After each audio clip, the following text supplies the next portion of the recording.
Ang taong 2024 ay taon ng Wood Dragon. Ating alamin ang swerte at hamon na maaaring ating sagupain ngayong paparating na bago na naman na taon.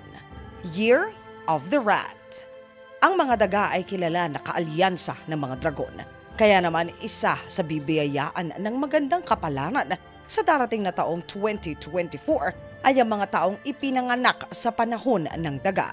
Magandang balita rin ang naghihintay kung naghahanap ng trabaho at bagong pagkakakitaan. Malamang natataas din ang posisyon sa pinagtatrabahuan. Pinapayuhan lamang na ingatan ang sobrang salapi na kikitain. Iwasang maging waldas, hindi sa lahat ng panahon ay may biyaya na makakamit. Ang Year of the Ox. Alanganin ang tindig ng mga taong ipinanganak ng panahon ng Ox. Ito ay sa paparating na panahon ng kahoy na dragon. Ito ay dahil hindi nagtutugma ang enerhiya ng dragon at ng ox. Ayon sa mga eksperto pagdating sa usapin ng feng shui, dahil sa hindi pagkakatugma ng enerhiya ng dalawang mga zodiac ay magkakaroon ng hindi magandang mga pangyayari sa buhay ng ox. Matalas din ang hindi pagkakaintindihan sa pamilya man at sa pinagtatrabahuan. Mahigpit din ang pagpasok ng salapi sa taong ito. Kaya naman pinapayuhan na ingatan ang salapi dahil malamang ngayong 2024 ay magiging mahirap at madalang ang pagpasok nito sa inyong kabuhayan. Year of the Tiger. Maraming balakid at hamon ang haharapin ng mga taong ipinanganak sa panahon ng tigre. Ito ay ngayong paparating na taon ng kahoy na dragon o ang year 2024. Ngayong taong kailangang pairalin ng husto ang pagiging madiskarte at pagiging pasensyoso. Kung mapapanatili ang pagiging masipag at maabilidad, ay imbis na kagipitan ay kaalwahan naman ang makakamit pagdating sa usapin ng pananalapi. Ipinapayo na pag-isipang mabuti kung ang mga bagong makikilala ay talagba na dapat ninyo na makasama. Year of the Rabbit. Magiging tila ba tsubibo ang kalalabasan ng taon ng mga taong ipinanganak sa panahon ng kuneho ngayong paparating na 2024. Walang permanenteng kasaganahan, wala rin namang permanente na kabiguan. Sa madaling salita, 50-50 ang swerte at kamalasan sa mga taong kuneho sa darating na panahon ng Wood Dragon. Pinapayuhan na pakaisiping mabuti ang bawat desisyon na gagawin. Huwag madaliin ang mga plano. Ingatan din ang usapin pagdating sa pananalapi. Iwasan na mag-invest ngayong taon dahil ang 2024 ay masyado po na magulo. Year of the Dragon. Sa taon ng kahoy na dragon, makaaasa ang mga taong ipinanganak sa panahon na ito na mayroong magaganap na malaking pagbabago. Kung may nawala ay may bagong darating. Sa bawat magsasarang pintuan ay may bintana naman na magbubukas. Pinapayuhan na kunin lamang ang responsibilidad ayon sa kakayahan. Huwag masyadong masilaw sa mga material na bagay at huwag masyadong maniwala sa pangako ng iba. Magiging magaan man ang pananalapi, hindi ibig sabihin na dapat na itong waldasin ng basta-basta. Ingatan ito dahil hindi naman araw-araw ay palagi na ganito. Year of the Snake. Isa sa mga bibiyayaan ng kalakasan at maging ng kasaganahan sa taon ng kahoy na dragon ay ang mga taong ipinanganak naman sa panahon ng mga ahas. Ito ay ang panahon upang subukang magtayo ng bagong negosyo at maghanap ng bago na pagkakakitaan. Ngayong 2024 mararamdaman na magaan ang halos lahat ng aspeto sa buhay. Ngunit huwag makalilimot na pagtuunan ng pansin ang inyong mahal na pamilya. Year of the Horse. Ngayong 2024 susubukin ang tatag ng mga taong ipinanganak sa panahon ng kabayo.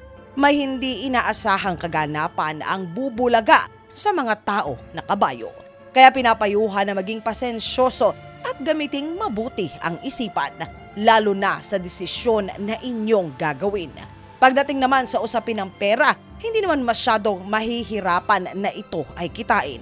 Ang hamon ay kung papaanong ito ay iipunin at pananatilihin. Iwasang magwaldas at huwag magmadali sa mga desisyon na iyong gagawin. Year of the Goat o Shape. Mala roller coaster ang magiging kalalabasan ng taong ito para sa mga taong ipinanganak ng panahon ng kambing o ng tupa. May oras na maganda at may oras na talaga namang pangit ang kalalabasan kahit na ito ay maigi pa na pagsumikapan. Sa usaping pag-ibig at pamilya naman, pinaaalalahanan na sa bawat desisyon na gagawin, pakaisiping mabuti kung ano ang magiging kahihinat na nito. Isiping mabuti kung mas makabubuti ba o mas makasasama pa ang magiging kalalabasan ng iyong pinili na landas. Ngayong 2024, salubong ang enerhiya ng dragon at ng mga kambing o ng mga tupa, ang Year of the Monkey. At dahil magkasundo ang dragon at mga unggoy, isa sa pinakamainam na zodiac ngayong 2024 ay ang mga taong isinilang sa panahon ng unggoy. Talaga naman na konting pagsisikap lang ay doble at triple ang magiging kalalabasan ng pinagsumikapan. Mainam na magtayo ng bagong negosyo o maghanap ng bagong pagkakakitaan ngayong 2024. Huwag ding kalimutan na magsubi upang kung kailanganin ay palaging mayroong nakatabi at nariyan lang ang pera na pinagsumikapan. Year of the Rooster. Isa pa sa Malachu Bibo ang magiging taon ay ang mga taong ipinanganak sa panahon ng tandang o ng rooster. May mga panahon ngayong taon na pabulusok pababa at saka naman lilipad ng mabilis na pataas. Kaya pinapayuhan na ngayong taon ay maging mapagmatsyag at maging matyaga. Kung medyo maalog ang pananalapi, iba naman ang kapalaran pagdating sa usapin ng pag-ibig. Wala namang hindi nadadaan sa pag-uusap, ika nga. Pinapayuhan na huwag basta-basta nasusuko sa mga hamong paparating ngayong 2024. Wala namang ibinigay sa atin ang poong may kapal na alam niya na hindi natin na kinakaya. Year of the Dog. Hindi magkatugma ang enerhiya ng aso at ng dragon. Kaya naman ngayong 2024 ay talaga naman na magiging matitindi ang mga hamon.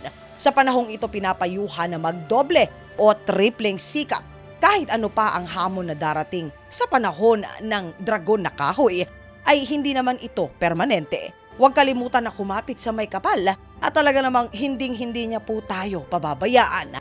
Kapit lang, pasasaan ba at dadaloy din ang ginhawa. Year of the Pig.